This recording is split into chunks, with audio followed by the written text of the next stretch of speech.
Hello guys. Kagabi actually it was snowing. Now we're gonna check kung ano na ang itsura sa labas. Wow. Talaga naman. Oh, ayan.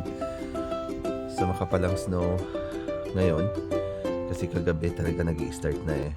So, ang ibig sabihin niyan, it's time for me to shovel. Kailangan i-clear natin ito kasi hindi to maganda pag pinabayaan, lalo na pag so I got my shovel, lalo na pag umulan, sorry. wala na yung mga sinasabi ko, lalo na pag medyo tama, pag medyo umulan konti kasi minsan after the winter, after the snowfall, minsan umuulan yan eh. So now we're going to shovel. We have to clear this. We have to clear this. So kaya ano na lang. Now I try to figure out how to clean up the snow.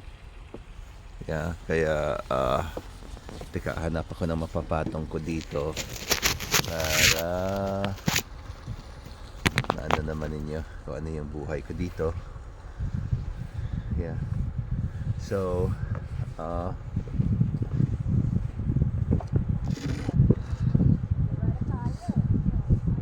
ito yung gagamitin ko guys. At least hindi makapal.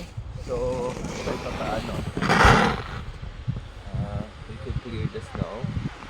Kasi pag pinabayaan mo to, maganda kasi linis ng snow pag bago pa lang kasi magaan pang snow.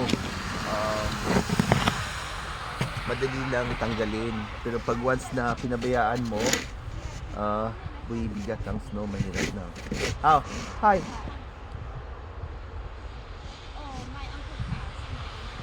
Huh? Guys, there's a bad news actually. My neighbor, yung aming kapitbahay, just informed me na namatay yung husband, which is usually I always meet him regularly, and I was shocked to find out na he passed away. Oh yeah, what a day. He just passed away yesterday. So anyway, that go back to the snow. So mas maganda siya tanggalin pag pag bago pa lang yung snow, kaya magaan.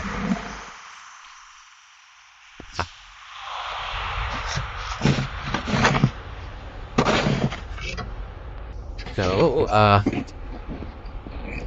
actually, no, hindi masama, hindi ganun sa sa kapay. So, sa kanila, not bad at all. Can't complain. It's just that I love doing this. From time to time, I love shoveling the snow. And, it's kind of classic na parang,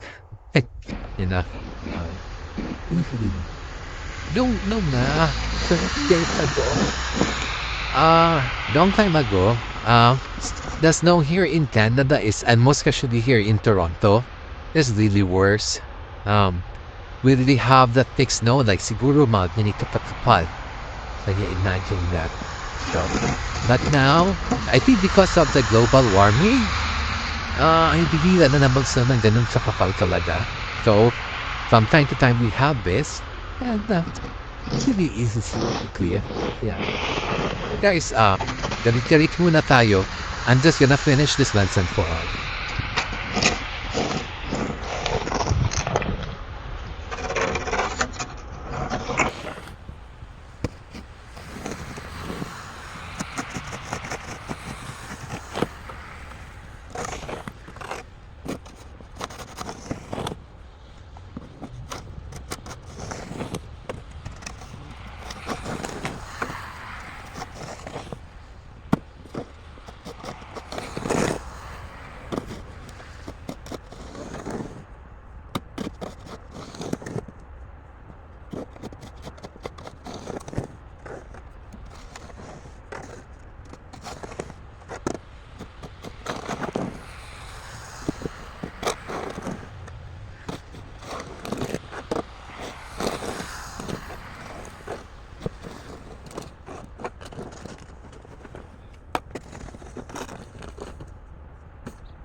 clear.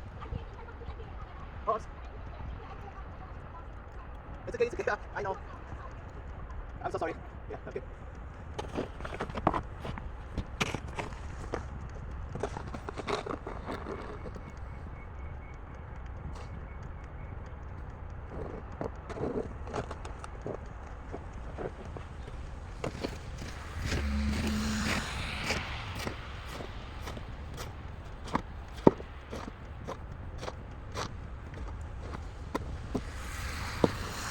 Guys, tell you, nakakapagod. Actually, medyo pinawisan ako. Whew! Yeah, kasi, sinabad ko na rin yung kapitbahay. So, hindi pala may contact pala sila. So, anyways.